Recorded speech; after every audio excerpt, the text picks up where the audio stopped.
Hello, welcome to my mini blog. এটা হলো রীতি যাওয়ার আগের দিনকার ব্লগ। আগের ব্লগগুলো দেওয়া হয়নি, দিব আস্তে আস্তে। যাই হোক, তো আমরা গেছিলাম দেবকে দেখতে। তারপরে ফিরে আমাদের যা অবস্থা হয়েছিল, মনে হচ্ছিলো শুধু ঘুমিয়েই যায়, এতটাই ক্লান্তি। তো প্রথমে ভেবেছিলাম কাঞ্জারিং দেখতে যাবো, তো যাওয়া হলো না। তো তারপরে আমরা একটা রেস্টুরেন্টে যাই, গ্র্যান্ড অ্যাম্বাসিতে। আমি, রীতি আর বুনু রেস্টুরেন্টে গিয়ে রাতের ডিনারটা করি। যাই হোক, গ্র্যান্ড অ্যাম্বাসির খাবার দাবার আমার ভালোই লাগে, ঠিক আছে। আর গ্র্যান্ড অ্যাম্বাসির আমার সবথেকে বেশি ভালো লাগে গার্লিক নান আর বাটার চিকেন, আমার খুব ফেভারিট। আমি যখনই গ্র্যান্ড অ্যাম্বাসি যাই আমি চেষ্টা করি ওটা খাওয়ারই। তো প্রথমে গিয়ে আমরা স্টার্টার অর্ডার দিই, আর ওখানে আমি রীতিকে এখানে আমি রীতিকে বলেছিলাম একটা ভিডিও করে দিতে, ও করে দিচ্ছে স্লোমো। যাই হোক, তো আমি কোনোদিনও রেস্টুরেন্টের পিৎজা খাইনি, এই প্রথমবার আমি রেস্টুরেন্টের পিৎজা খেলাম, ঠিক আছে। আমি ডমিনোজ বা পিৎজা হাটেরই পিৎজা খাই, কিন্তু পিৎজাটা এত ভালো করেছিল, আমি ভাবতে পারিনি যে রেস্টুরেন্টেও এত ভালো পিৎজা করে। যাই হোক, তো আমরা নিয়েছিলাম একটা চারকোল পিৎজা, ঠিক আছে, চারকোল চিকেন পিৎজা, সত্যি দারুণ করেছিল, এখনও মুখে লেগে আছে। আর এটাই বলেছিলাম আমরা স্টার্টারে, কারণ এই পিৎজাটা খেয়ে আমাদের পেট ভরে গেছিলো। আর 8 পিসের একটা পিৎজা ছিল। তারপরে আমরা রুপটপে চলে যাই, আর রুপটপে একটা বার্থডে পার্টি হচ্ছিলো।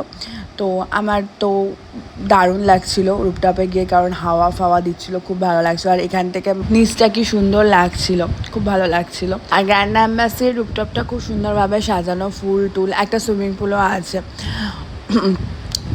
বেশ ভালোই লাগছিল আমাদের, ঠিক আছে। আর যেহেতু চলে যাবে রীতি, তো একটু তো মন খারাপ ছিলই, কারণ আমাদের খুব কম দেখা হয়, ঠিক আছে, কিন্তু পাশাপাশি থাকলে মনে হয় বেশি ভালো লাগতো বা বেশি ভালো হতো। আর এখানে আমাদের ডিনার চলে এসছে। তো ডিনারে আমরা 2 প্লেট বাটার চিকেন বলেছিলাম, একটা এগ বিরিয়ানি বলেছিলাম, আর গার্লিক নান বলেছিলাম। সবাই সব কিছুই টেস্ট করেছিলাম।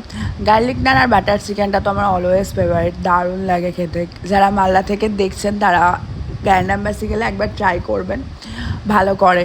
আর তারপরে আমি একটু বিরিয়ানিও টেস্ট করেছিলাম, যেহেতু আমি খুবই বিরিয়ানি লাভার, তো বিরিয়ানি ছাড়া তো আমি থাকতেই পারবো না। তো যাই হোক, তো ওই জন্যই বিরিয়ানিটা নেওয়া। তো বিরিয়ানি আমরা অল্প অল্প করে টেস্ট করেছিলাম, আর নিয়েছিলাম সাথে একটা কোল্ড ড্রিঙ্কস। তারপরে এখানে আমাদের মৌরি মিষ্টি বিলচিল দিয়ে দেওয়া হয়। আর রেস্টুরেন্টে আমার মৌরি মিষ্টি খেতে দারুণ লাগে, ঠিক আছে। আমি খাইও, আর আমার বুনুর সাথে সঙ্গে নিয়েও আসে টিস্যুতে ভরে। তো এখানে আমি মৌরি মিষ্টিটা খেয়ে নিয়েছিলাম।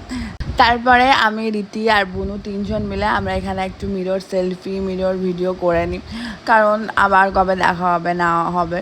যাই হোক, তারপর বেরিয়ে দেখি এখানে মা তারার পুজো হচ্ছে, আর সবাইকে ভোগ দিচ্ছে, আর ভোগে দিচ্ছে হচ্ছে ফ্রায়েড রাইস আর আলুর দম। তো আমার মা ভোগ খেতে খুব ভালোবাসে, তো আমার বুনু ওখান থেকে ভোগ নিয়ে এসেছিলো মায়ের জন্য।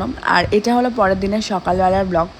সেদিন রীতি চলে যাচ্ছিলো, সকাল সকাল বেরিয়ে যাচ্ছিলো। প্রথমে আমারই স্টেশনে রাখার কথা ছিল, কিন্তু পিসুমণি আর মশাই চলে এসেছিলো, তো ওরা নিয়ে চলে গিয়েছিলো। তারপরে আর এই যে এত মন খারাপ, আমি ওর সামনে বলতেও পারি না, কাঁদতেও পারি না, কিছু করতে পারি না, মনে মনে চেপে রাখি। তারপরে ও গেলে, রীতি চলে যাওয়ার পরে আরও বেশি খারাপ লাগে। ছোটোবেলায় তো আরও কাঁদতাম।